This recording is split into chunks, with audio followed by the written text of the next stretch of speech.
worst. It's horrible. And when I ran for the House. Well, but as a Democrat, It was horrible. you couldn't be dog catcher. I mean, and this guy, he's the mayor of Green River, but he says, I'm a Democrat, will that hurt you? And I said, no, I'm going to press on everybody. And then I got a call from John Rutherford and John Chico and John.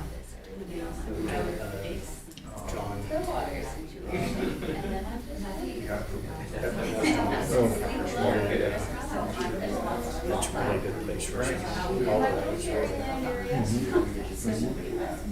And Bruce has been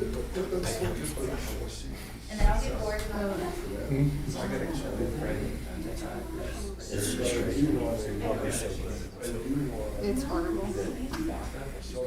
I didn't realize the amount of money involved at that level.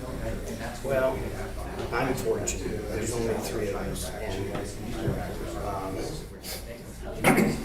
I'm sure I got spent money just because I was signed. But I have to charge myself, you know. Yeah. And Just in all the packs and well, and there's this. I'm not doing a pack. I'm not you're doing not. a website, no.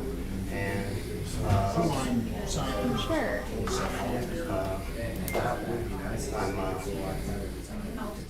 I'm going to do some radio. Facebook, you ain't gonna do nothing. I'm not doing nothing on Facebook. Yeah, don't. Yeah, if you on Facebook, is that his pin or did you steal it? Oh, it's mine, but Oh. borrow it, yeah. He said, you have a Facebook account, should I? I said, no.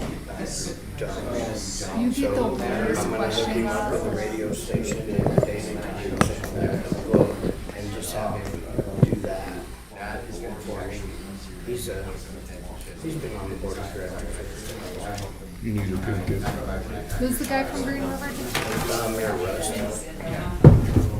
He's the mayor over there. Yes, we are. Daryl sent a text out just a moment ago tonight, so that What's that say? I didn't realize it was tonight. It's all right. Mike's out. You let everybody know about it weeks ago. It's been publicized contact. I know. I sent out a text to make sure everybody You signed in. This is a hard time though. It is. Well, let's just say I don't know.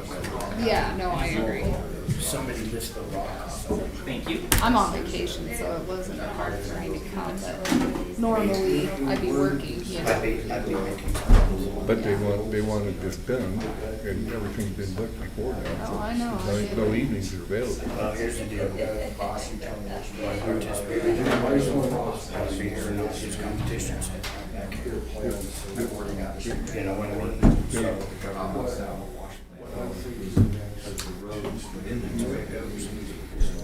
Have we heard from Steve? I haven't heard from Steve. I heard from Tanya. She's not going to make it. He's in Nebraska. Chris will be late, I think, because he was in Craig. I could look what time he called, but if he's here, it would amaze me. And he knew he would be late He would be here, when he yeah. called me. He'd be here, yeah. Yeah. Okay. All right. Is everybody ready? We will start this work session. And this is a discussion and a public presentation of the City of Rawlins draft master water plan. And I will turn the floor over to George Moser and Tom.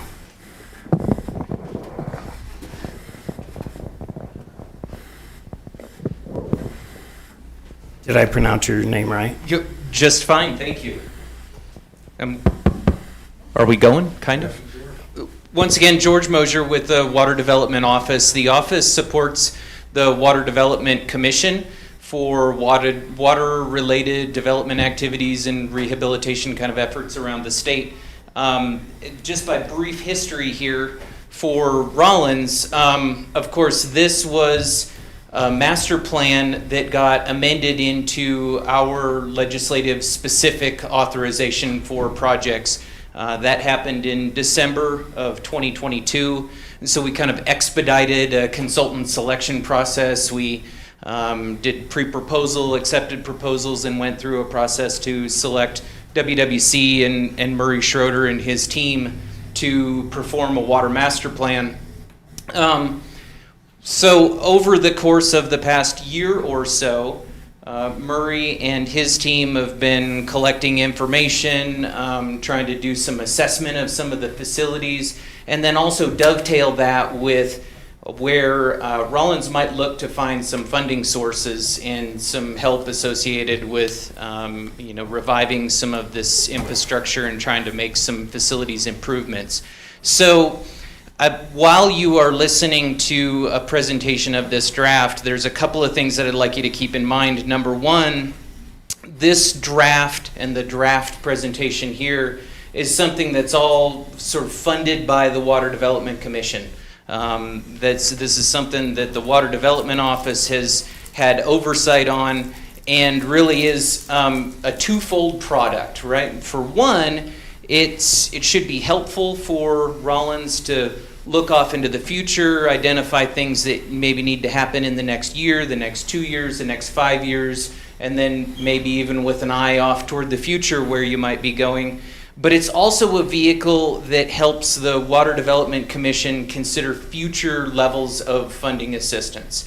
As you'll see, Murray and his team have put some effort into thinking about how these projects might be eligible for water development grant funds, or at least a portion of the projects might be eligible for grant funds.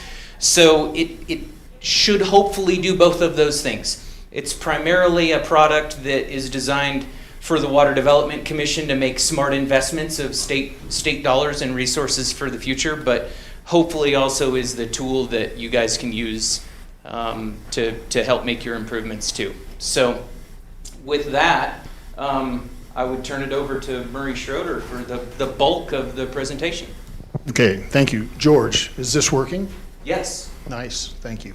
I happen to know just about everybody in the room, not everybody, but just about everybody. So that allows me to be a little more casual when I deliver my message, and I like that. So thanks for having us. As the agenda, the previous slide showed, what we're going to head for here is some feedback and questions. I mean, that's really important that we give the public that opportunity. And so when I get done blabbing for the next 30, 40 minutes about what we've captured in our report, I really hope that we get some decent feedback from the city and the general public that happens to be here. So with that, I'm going to frame this presentation of our reporting and our work.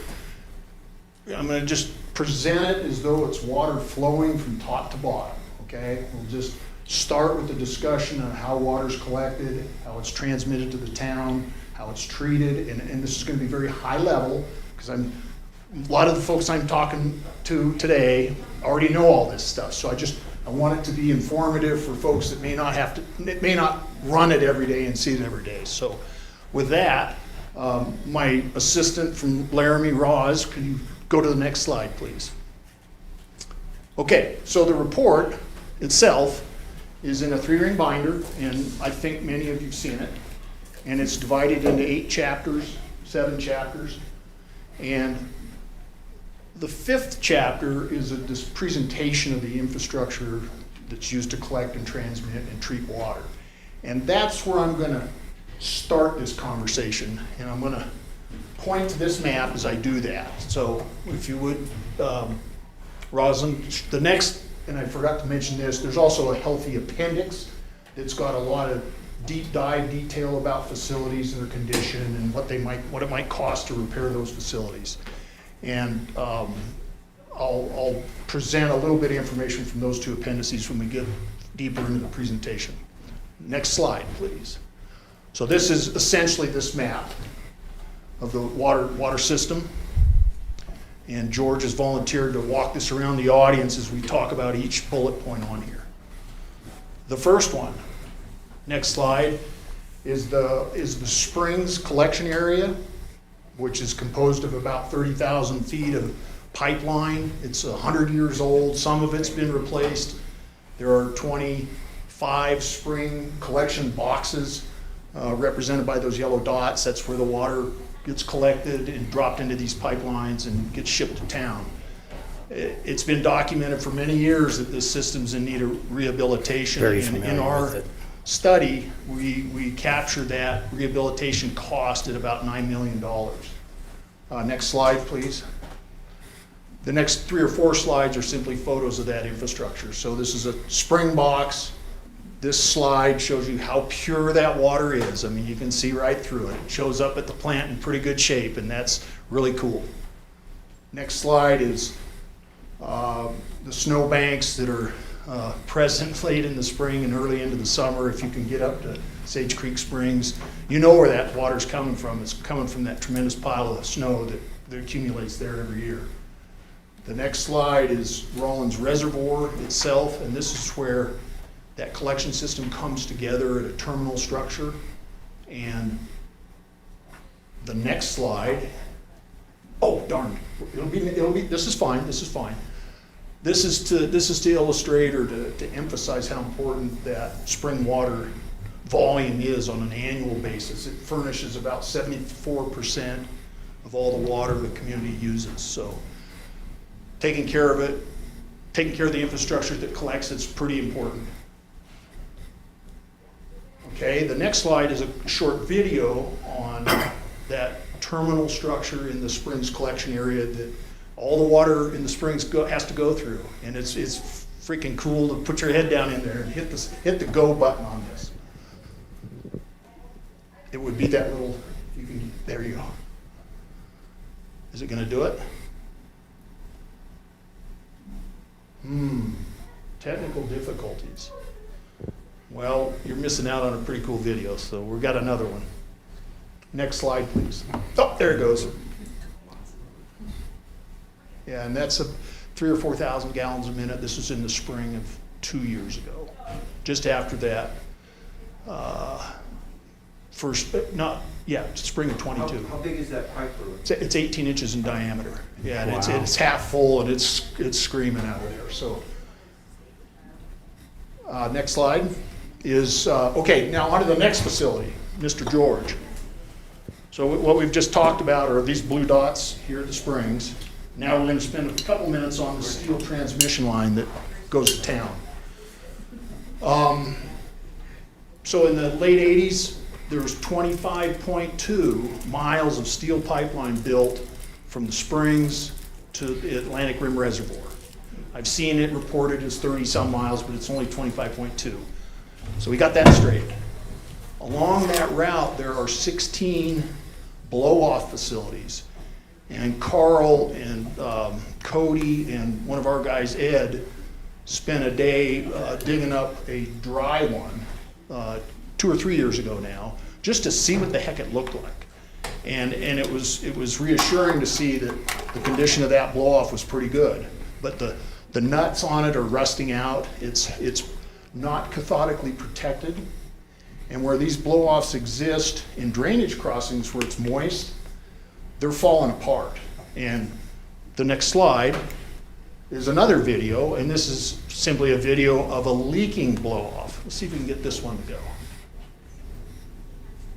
There's 40 gallons a minute or something coming out of there. And the problem is that it's a catastrophic failure of one of these blow-offs could result in a washed out pipeline, a washed out road. I hate to see it happen in the winter, and so the city really needs to get on the stick here and get this project fixed. It's in dire need of help and money. And I believe our cost estimate for making the repairs to this steel transmission line is about $5 million or $5.5 million. And we'll come back to these costs here at the end of the presentation. Next slide is the rectifier that's part of the cathodic protection system that protects that steel pipeline. It actually still functions, but it doesn't have a deep anode that's drilled into the ground that completes that electrical circuit that keeps that current on that pipeline. So the pipeline's corroding as we talk. And it's going to continue to do so until that cathodic protection system is repaired. The next slide is one of about 90 or 95 air and vacuum vaults that are located along that pipeline. Several of them have failed kind of in a bad way. Several of them have been turned off. They need to be completely rehabilitated also. That's earmarked in our cost estimate for work. Next slide would be what you see when you look down in that manhole. I think that was Joey or somebody there bent over holding that lid open. The water storage tanks. Okay, so water comes to town, and slightly out of order here, we're talking about the first, some tanks that hold potable water. You got it? Okay. And the tank farm is 15.5 million gallons in two tanks this size. Next slide would show you a couple photos from reporting where they've dove the tanks, and the next slide is a thing I'll read. Areas of the interior steel floor was corroded completely through to the concrete foundation underneath. There were no signs of movement or leaking, but the welds and seams were poor and no coating remained. There's some more description about the pitting and the corrosion levels in these tanks, and it finishes off with overall the floor condition was poor, and so the tanks are ready to be replaced. And in our analysis, we've determined a tank size that we can justify that's a little smaller and hopefully a little less costly than replacing a 7.5 million gallon tank. And we'll get to that detail later also. The hospital storage tank, potable water storage tank, many of you know where it's at. It's, I guess you could use this one. It's up on the hill behind the hospital, and it's in much better condition. The next slide is a picture of some guy's foot that's in the tank, and it looks pretty good to me. So, but the report does identify a few minor things that need to be done with that storage tank. And interestingly enough, that tank's high water line is 3 feet lower. No, yeah, it's 3 feet lower than the high water line of the Painted Hills tank. And so the Painted Hills tank can't fill up with water without this tank spilling. And so in our reporting, we've suggested, it's not a strong recommendation, but the town consider adding 3 feet to this tank, because then you'd basically be creating 3 more feet of storage in the Painted Hills tank by doing it. And we've got a cost estimate for it. And then finally, the Painted Hills tank is on the east side of town. It serves also that high pressure zone. It does not have nearly the issues that the tank farm has. Okay, next slide, please. Somehow we must have skipped over, and maybe we're going to come back to reservoirs, but I was hoping I would have talked about the reservoirs in sequence, because they're actually used to store raw water, and one of them is that Rawlins Reservoir that I gave you a picture of. I believe I've got 2 photos in this slide deck of Atlantic Rim and Peking reservoirs, but those facilities are relatively good condition. We've identified that some money should be spent down at Rawlins Reservoir to explore some old buried pipelines, and there's an outlet work structure there that does need a little bit of work. It's not a priority 1 project, but it's something that's in our planning document. So, back to the transmission of water into town, as George is showing you the segment of transmission line from the tank farm to town that failed in early May, and I'm sure you're really aware of it. The next photo is one from that Cody sent me of the next slide is the segment of the steel or cast iron line that was taken out and replaced with plastic. Yep, and it's got four clamps on it. I think 5 on that piece. Yeah, wow, crazy. And then there must be more in the same area. But the next slide is a shot of the geyser. Is that the day you discovered it? Yep. I wonder who found that. Passers-by, huh? Everybody found it. Yeah. So our plan identifies, I think, a 7 million or 9 million in funding is needed to replace 7,000 feet or so of that pipeline. And we'll come back to that number and that little project here at the end of the presentation. Next slide's the treatment plant. Yeah, these are a little out of order, but it's okay. We'll make it work.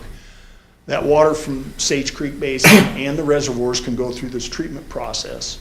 And there's two plants. The city spent some time and effort here in the last couple of years getting the pre-treatment process up and running.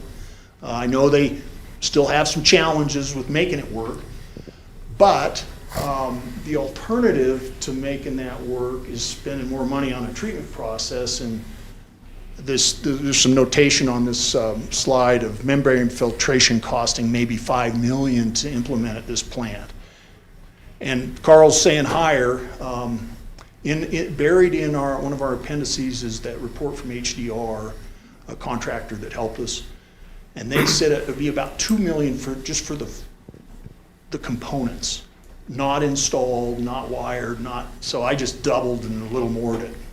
So it's a big number. So yeah. So hopefully we don't have to do a lot of work on the plant. I thought the Hydro installed one of those down in Windsor, Colorado or something. One of those membrane cartridges. How much? Lots. 12. It was only $2 million a day. Right. So it wasn't even very big. Yeah. It's the operating cost that kills you. So that's the key thing. It's not so much the cost, it's the operating cost down the road too. There's a lot more energy, a lot more pumps, a lot more wastewater. Right. So making the best use of what we have, what the community has now in that treatment scheme is what we got to deal with. That's where my heart's at today, for sure. Groundwater supplies, those commingle with the spring water about halfway back down to the springs. It's called a nugget well field. There's 3 wells that were drilled in the 80s.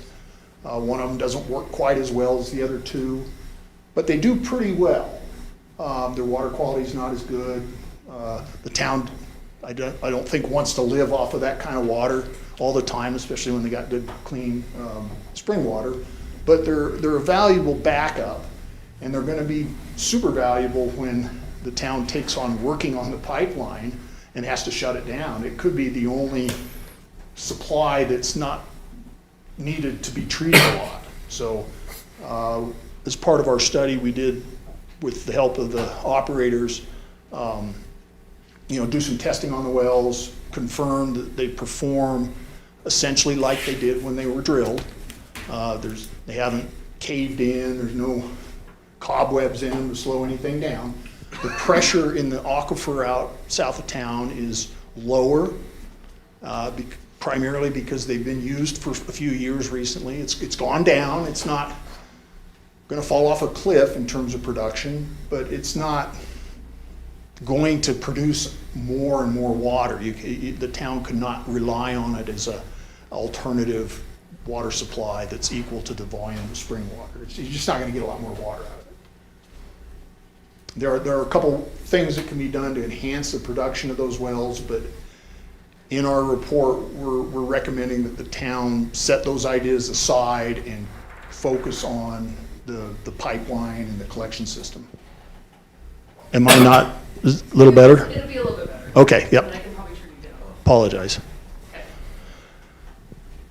Should I pause here so you can get No, back you're to? good. Okay. So, the next few slides are simply those facilities. This is the well field control vault that's right on the highway south of town. It's where the wells and the springs join together, and there's a vault underground, so it's not a great picture. But this is also where that rectifier is for the cathodic protection system, and a lot of stuff goes on here. It's really an important component. Isn't one of the tops of those caving in? Yes, I think, well, next slide. please, Roz. I don't think this is it. I couldn't even tell you which one of the 3 wells this is, but this is probably the number 1 well because the next photo is inside, and it's the one was flooded out at one point, and so there's no electrical supply, and it's rusted out. It still produces a little water. But when we went out there, the cement top on one of them Oh, really? didn't look, Safe? well, I wouldn't say it wasn't safe, it just wasn't, it wasn't like it should be. Right. I don't know if you remember that field visit, George, or not, but no, there's no doubt there's things. And in our reporting, we've captured the cost to clean these facilities up, but we've not put it in the priority 1 pile. We're counting on the city to take care of some of this stuff with their own capital budget. Not going to go pursue a grant just to clean this stuff up. It's low-hanging fruit. Mayor, if I might dovetail on that, because part of what we're trying to do here is capture comments and make sure that, that everything as far as concerns have been identified and make it into the report. Are you speaking specifically of some of those lids and hatches that are kind of on top of the concrete? I'm talking about a cement room that my recollection is it's like 10 by 10 or 10 by 12. Yeah. And the roof was cracked and not even and... Okay. I'm sorry, I don't recall any specifics about the concrete structures. I do remember that, there could be some things that would be done on the access ports that would be helpful for some of those, but we could take a look back and make sure that we've captured that. Yeah, one of them. 2 of them look good, 1 did not. Okay. I'm not an engineer, but I know what a crack in Write cement that looks down, like. please. Okay, so the springs, the wells, and then finally, the North Platte pipeline system is the 3rd water supply that the town takes advantage of. And we were just down there and visiting with Anthony about everything he wanted to visit about. It was quite fun, actually. But relatively new facility, relatively good shape. There's a couple components to this project that need to be worked on at some point. One of them is actually at this river pump station. Next slide, please. It's not even shown in this picture, but those are the pumps that pump the water to the golf course and can pump all the way up to reservoir storage. But the second pumping station on that pipeline is the Thayer booster station. It's in operable condition. It pumps all the way up to Atlantic Rim Reservoir now. It's the pipeline, 9C, yep. The next slide is just some bullets on the part of the system that's not in great shape, that the staff don't have confidence in, but there's a 18,000 foot segment of steel pipeline that's on the south side of I-80 that's part of this pipeline system that has fallen apart on them a few times, and it's got a cathodic protection system also. It is actually working, it's on. We think that instead of replacing that pipeline with an $11 million project, that the city ought to consider asking the state for a condition assessment. The Water Development Commission might pay for an investigation, a dig it up and cut pipe out and really do a condition assessment on that pipeline. So I wanted to point that out. Next slide. Here's the missing reservoirs. Atlantic Rim, which I've mentioned several times, it's back high up on the hills to the south of town. It's high enough to push water into the treatment process. It was recently relined. There's nothing you need to do with that thing, not today.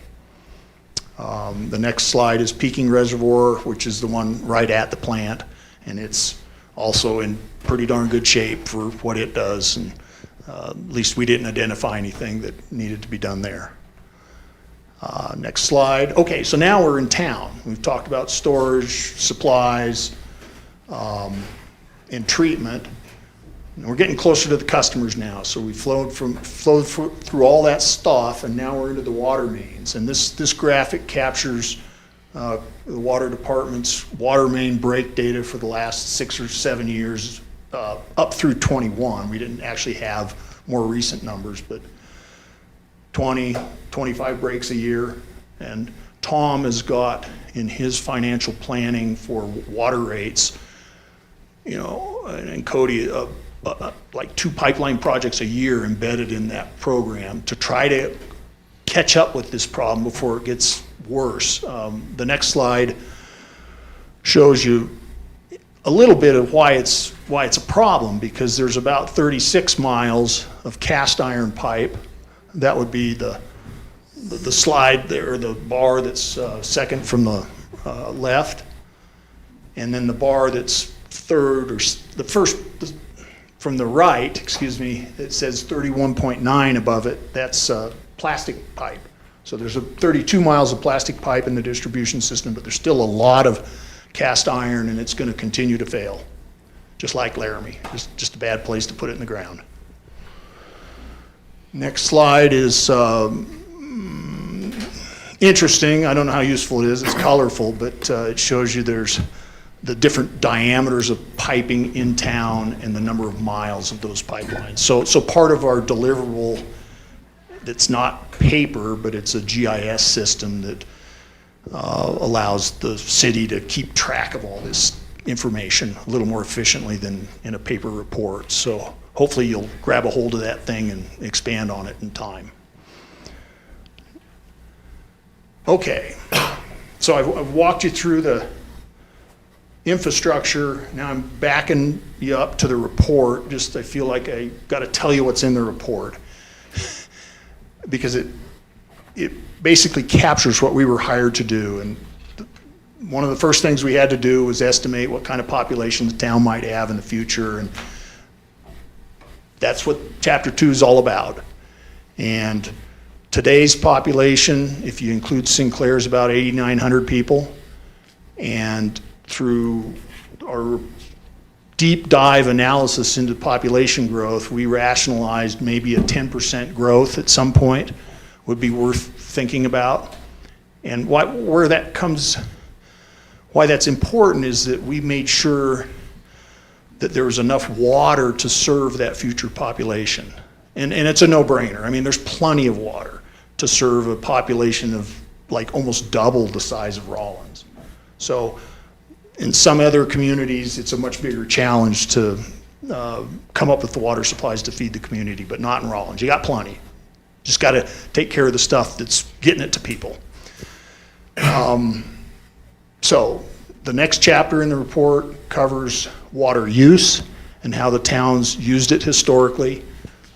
We made some comparisons of metered uses as you can determine by collecting all the metered uses in town and compare that to how much is actually produced at the plant. And there's a fair amount of water loss that's not accounted for. It's probably a lot of leakage in a lot of locations.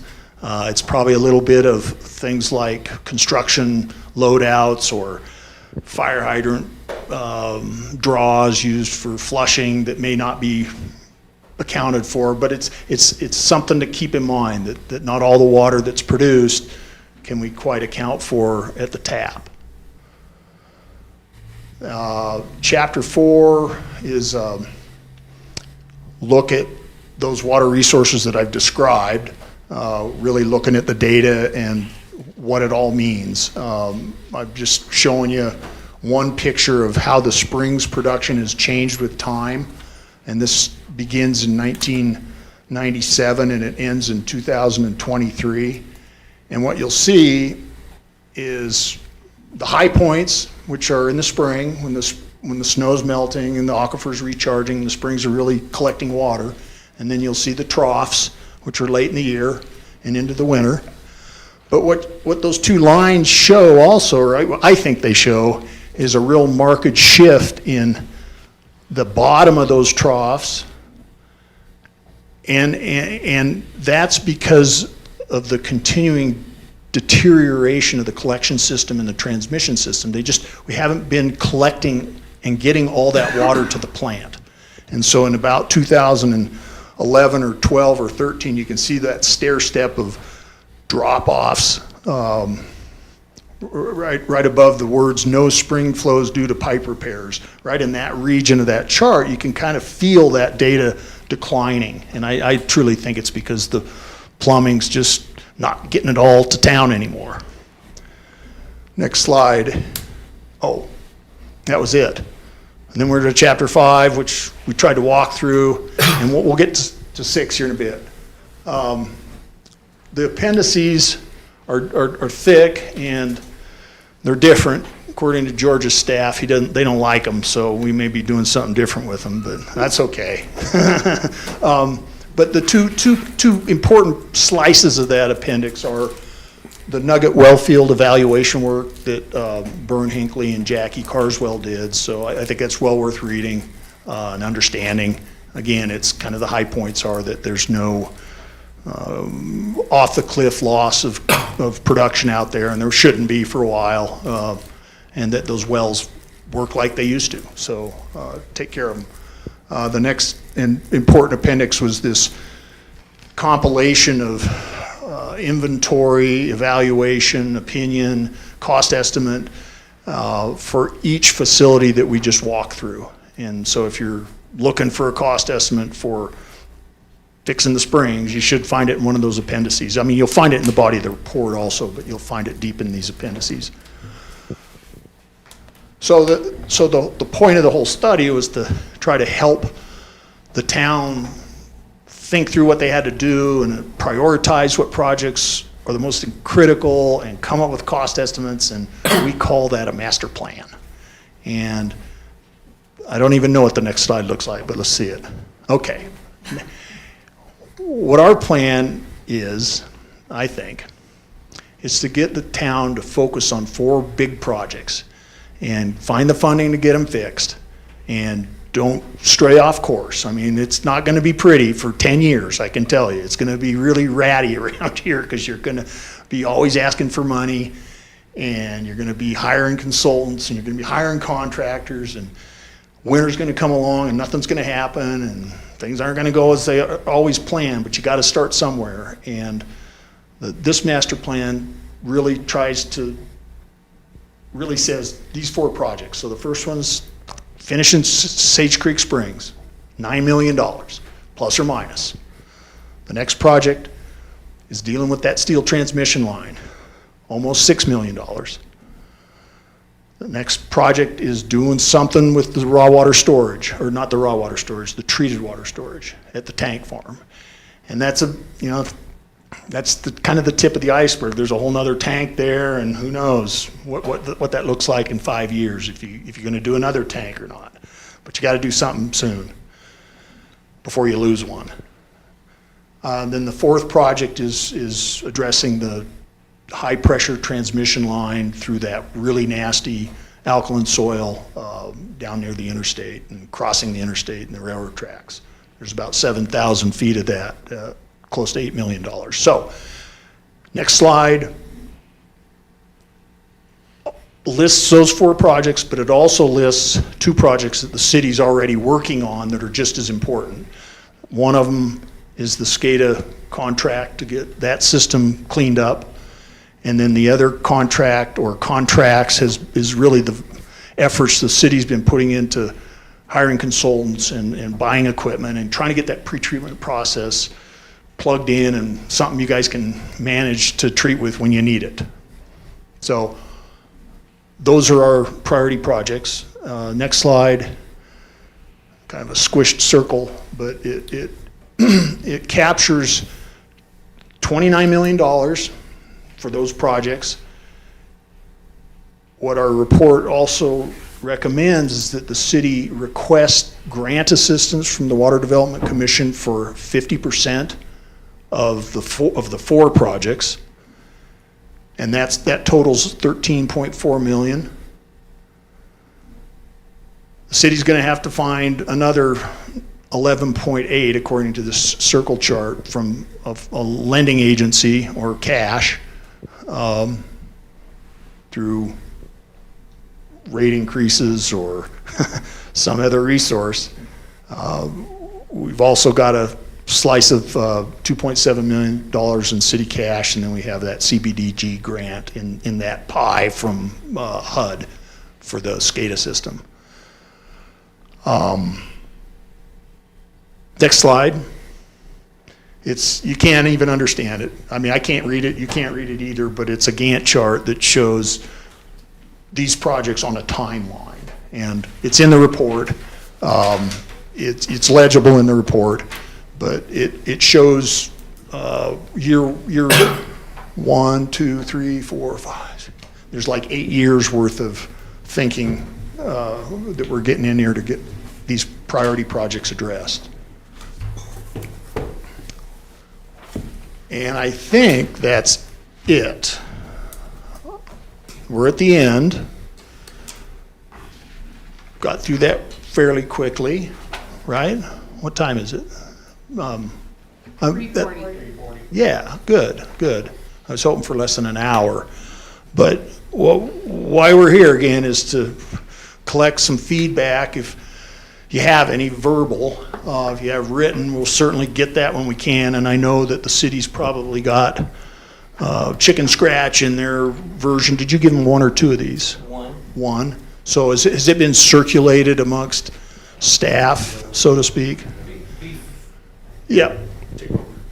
Before we actually move on to the comment period, though, I do think it would be really important to recognize that, we keep providing reference to the folks in the room, but they have been incredibly helpful in providing information that's helped Murray be able to put together a report. All of the data requests that have gone in, I'm sure you guys are sick of getting emails from everybody on the project team, but it's really the kind of thing that actually helps become the backbone of the report and makes it, it really bolsters it. So I wish that everybody was as forthcoming with information. Thank you. Yeah, for me too. Stevie, Bud, Cody, Tom, Lynn, Joey, O'Brien, eventually if you got their attention, got them off of some other chore they were on, they were giving you 100%. So thanks for pitching in. It's been helpful tremendously, and you're fun to work with too. So now can we get some feedback? Or what do you want to do now, boss? So to start this, I gave a little bit of a brief overview on kind of the couple of ways to think about the draft report here. One of the things that we do is collect some feedback, and those are things that make it into the report or somehow addressed, something that makes it maybe as an appendix or something like that. So if there are comments, certainly now would be a time to take any of those comments that might be there. And it'd be helpful if we understood who the comments were coming from. And maybe a little bit for my information as to whether it's helpful commentary on, just the system generally, or whether it's ways that that the report or information in the report could be made better. I think those are two kind of completely different categories in my mind, but would be helpful for organizing the comments in the report.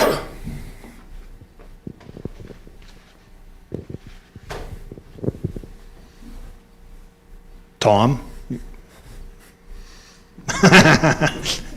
I have a question. Mayor, yes. On the pretreatment plant, we were told or led to believe by the company that worked on that it was pretty much working, and now you're saying all we have to do is spend another $1.5 million on it?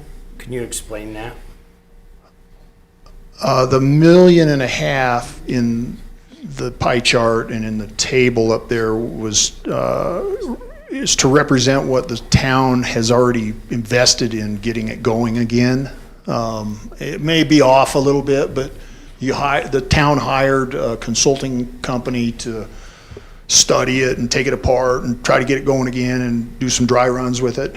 Okay, well, Yeah, I must have misunderstood. Yeah. Because, you know, we're all pretty well aware of what we've spent. What I think our curiosity is, I think I share that, is what's left. And so it was, I got to tell you, it's kind of confusing to me. Okay. Rosalind, if you can capture that thought on paper. Thank you for that feedback, and we can work on clarifying some of that within the report.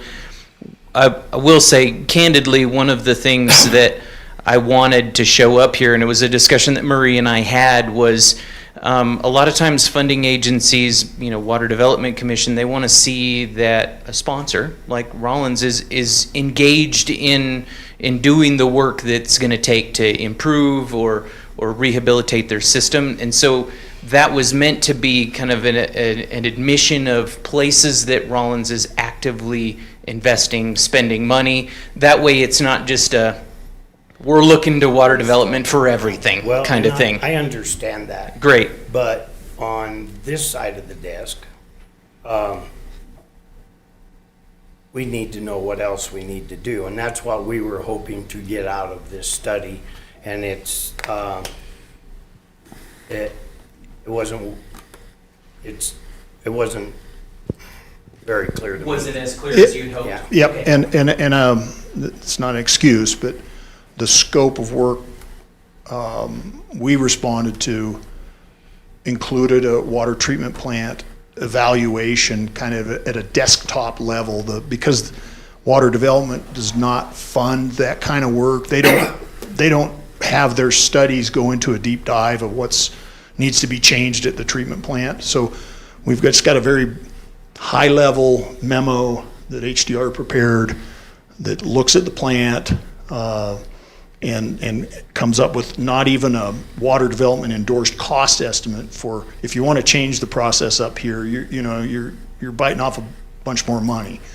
But I think the consensus is that the plant works really well, especially when it's only in mode 1 or whatever it is, what you call it, when it's just diatomaceous earth, and it's a little creaky when you got to put the pre-treatment process online, but the operators are working on that. Do you guys know, is the end in sight, or is there ever going to be comfort running that? I don't mean to put you on the spot, Stevie, but I am, or Bud. Do you want to answer, or do you want me to? Well, we're not really sure yet. We're just getting Hold on. For the YouTubers. we haven't been able to really do a full-blown test on it yet because of all the stuff that we've had to repair and replace in it. And right now we're just getting a pump back. In fact, I was just called today that it's ready. We're going to pick it up next week and get it reinstalled because we couldn't hook any automation up to it until that pump was reinstalled. And that was, as far as I know, that's the last big obstacle we have with it in order to do a good trial run on it.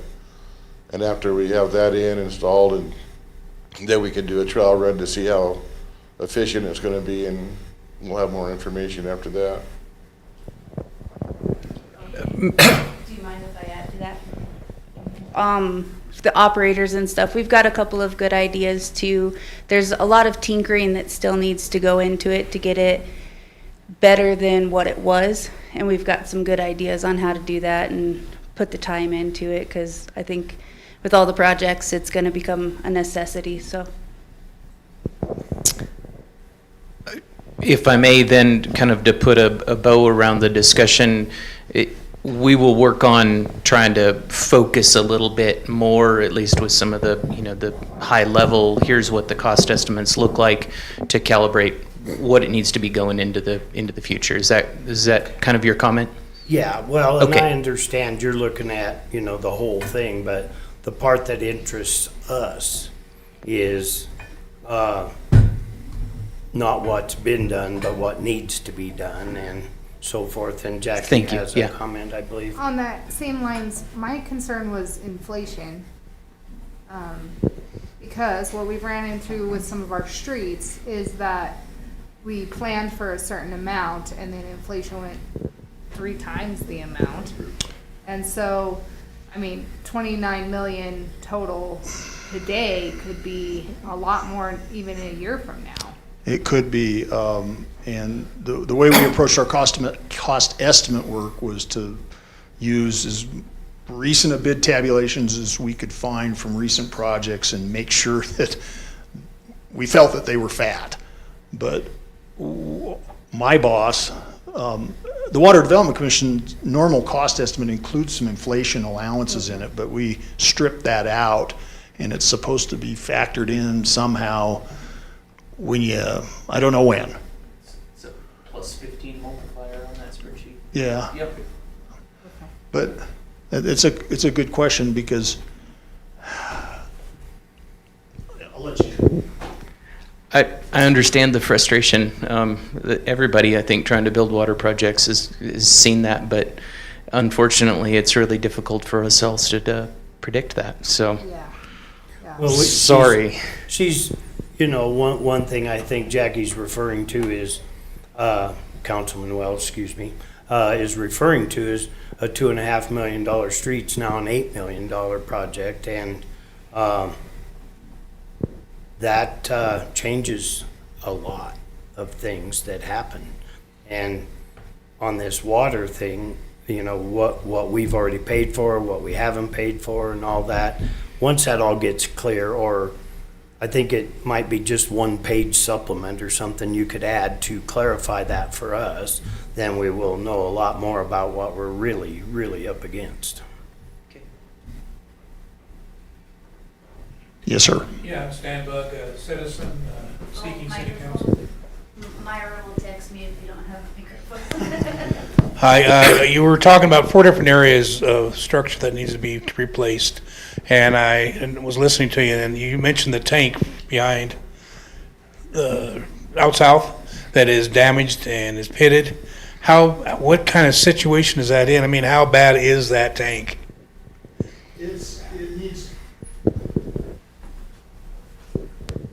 It needs to be rehabilitated or replaced. Okay, that Yeah. was the question. Is Yeah. there any way that, $30 million is a lot of money to come up with all at once then, and with 4 different projects, we all know that that's not gonna happen all at once. So my question, is there any way to reline this tank, or is it past that stage to where you can drain it and reline it to preserve it until at such a time you can replace the tank? I don't know how bad the tank is internally. I know what happens with water and corrosion if it's pitting, and it's not gonna get any better unless you do something about it. So my question is can it be rectified and fixed temporarily till the town can put a new tank up there? Do you understand, you know what I'm saying? I do. Because I've seen your new tanks, they're all lined, and the new tanks are lined. They're not just metal and water. Right. Yes. Yeah, it could be refurbished at some fraction of the $4 million to some level to get it to limp through a few years. Right. There's no doubt. I mean, I know you're looking at a Band-Aid, but when you're talking multiple millions of dollars, with Rawlins being the smallest town as it is, the town can only take in so much, and Right. can only get so much back in. And Right. so my question is there a way that we can, fix the tank and have it lined or something, have it drained and lined to help preserve it until such a time when we can afford to build a new tank out there? As I guess is one question. And then with the water line that's going under the highway, you said there's a lot of alkalinity there that's corroding the line. Is that correct? Correct. So with that, I know they make new water lines now that are coated, even the plastic, to where your acidities and your alkalinity and stuff doesn't get into the line itself. Yep. And the plan would be to replace that cast iron pipe Right. with plastic pipe that's Right. capable of taking the high pressure. Okay. Yep. In fact, I think the patch is probably the highest class of plastic pipe you can get, isn't it? Yeah. So one other question is, and it might be for the city, do we have flow meters on our water lines coming in to determine the flow of water that's coming in? We do not. It's kind of a hybrid, if I remember right. The math that we did involved knowing how much volume in the tanks was going up and down, Right. plus some other meter. Yeah, maybe Bud can help me. We have water meters on both lines leaving the plant, from the high pressure side and the low pressure side. So we meter it, goes out of the plant.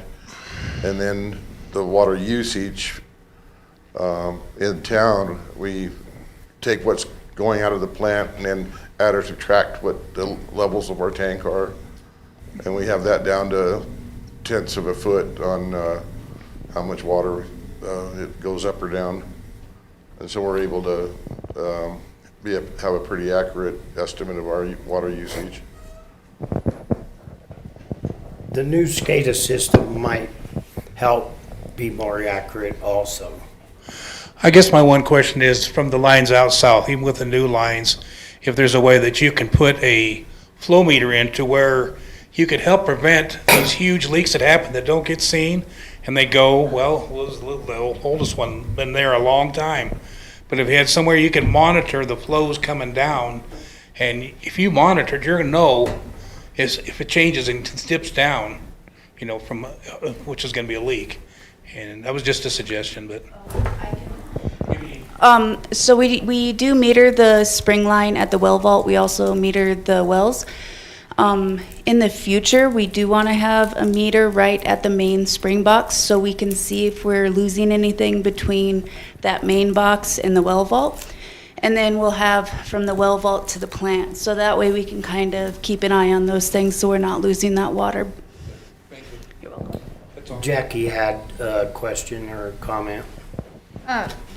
Just from reading your facial reactions, my guess is the end goal is to do these 4 things as soon as possible together as a big project, because if we're going to go out for this grant request, that includes the whole picture, I'm assuming. And so that would be the goal, right? Is to get all 4 of these done at once, not to piecemeal it. That's an especially prying question. Ultimately, the decision about what stage, what portions, what phases that Rawlins would like to come forward to funding entities for is certainly your own, and I wouldn't want to pretend to tell you what's best for you, right? But the end of this from a water development perspective is that we are certainly anticipating some applications September 1 for level 3 projects. And in my own mind, what I was thinking is that as an office and the office that supports the commission, we should probably be prepared to receive a pretty big package of ask from Rawlins. Now, I'm not saying that is or is not the case, but I think we were bracing for that. We're not water experts, so we've hired some to give us advice. Mm-hmm. And I think that's what Jackie's asking about. Yeah, so within the context of that, it's a water development study. And water development office staff, myself, I really pressed Murray pretty hard on whether he thought that, this could be, we do one in 1 year, maybe 3 years later we do another, and then we talked about, is there a way that I could suggest phasing these things? And I think really, I hope I'm not speaking too far for Murray in his professional opinion, but I think he was suggesting that really kind of all needs to be tackled kind of now. Yeah, I can't remember what I wrote, but it all needs to be done, whether or not the staff and the contracting community that's going to build these things and the engineers that are going to design it. That can't probably all happen instant, Yeah. starting tomorrow until it's done. It's going to have to be kind of drawn out, but I think. Buy it now button. What's that? There's no buy it now button. No buy it now button. But the ask, I think, of the state needs to be whole. It needs to be, look, we got a mess, or we have a lot of challenges here, and we need some help. And by God, Clearly, it's, yeah. it's 15 million bucks. We're not gonna spend it all at once, and you may not give it to us all at once. Yeah. That's the other reality. They're gonna say, look, guys, show us that you're making progress, and here's, what's your priority? I can hear that coming. They're not gonna make it all available instantaneously.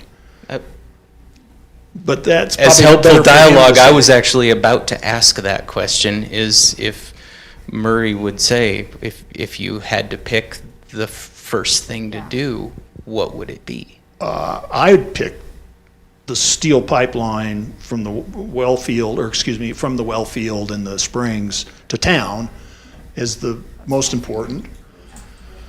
Yeah, I mean, Gotta get it to town. gotta get it to town.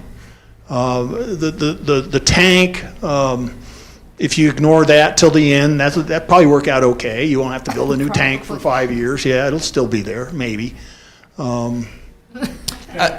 I do actually have a kind of a comment on the tank thing. Just seeing some of these projects in response to lining question, there are a lot of instances where that kind of effort, particularly at the size of the tank that we're talking about, really starts to approach what the cost would be for building perhaps a smaller tank generally.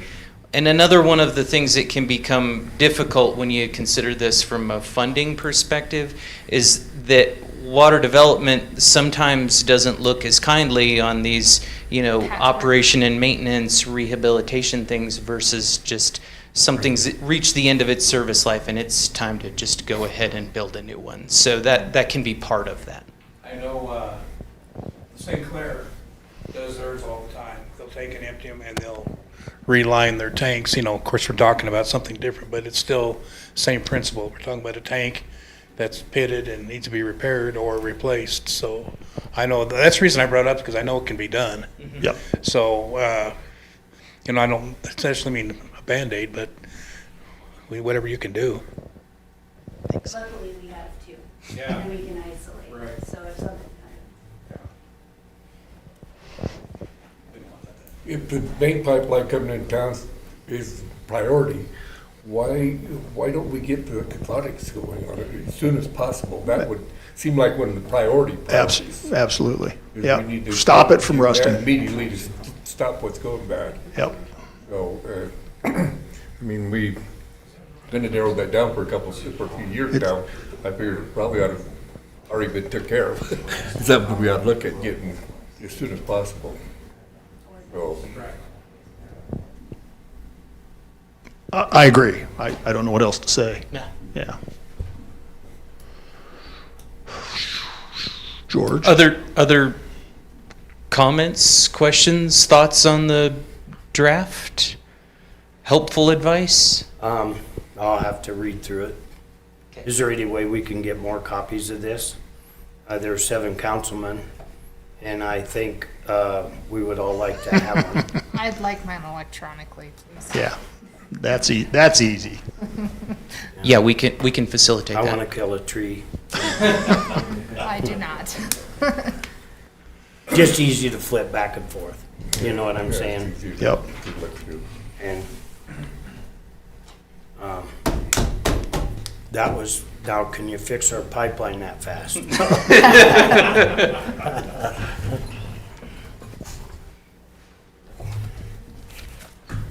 It's a nightmare. We've gone down several times to SLIB, and we've gotten some money.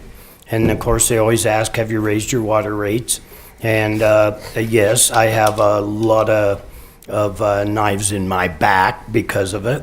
We've raised our rates once, 129%.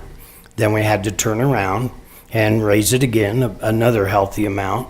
But, we're doing everything we can possibly do. And so there's no doubt that we're going to have some more help. And so I think this study will help. But as far as loans and stuff like that, it is an enterprise account. So those loans will have to be paid back. That means that has to come from the customer again and so forth. So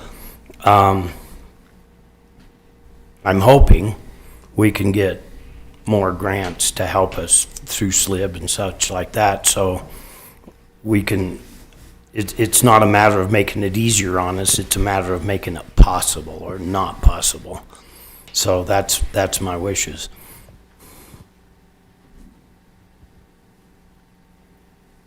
I know I'm talking to the wrong people, I'm practicing.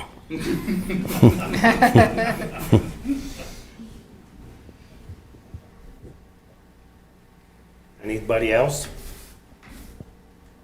Well, thank you, guys.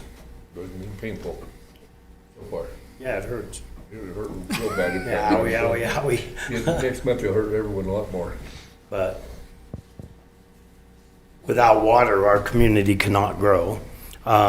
Without a reliable water source, we've had businesses, I've had people approach me with, I'd love to have a business there, but I'm not gonna spend $750,000 or $1 million on a franchise type business and then worry about whether we're gonna have water. We have the best people in the state probably working at our water plants and our public works. I'm totally convinced of that, but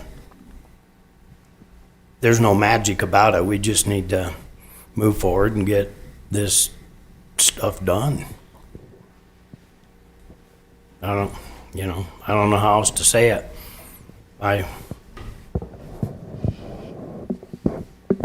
Rob a bank or something, I don't know. Most banks have that kind of money. Yeah. Anything else, Tom? No, I asked Myra if there were any online questions, and she said no.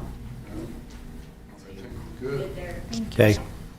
Well, thank you, guys. We appreciate you coming to Rawlins and telling us this bedtime story. It'll keep you awake for weeks, but we all knew kind of what's going on, and we've been hearing about it, and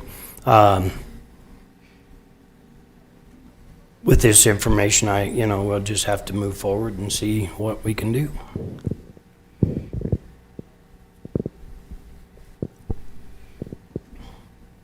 Okay, thank you. Yep, meeting's adjourned or closed or? Yeah, this meeting is adjourned at Thanks. 4:05.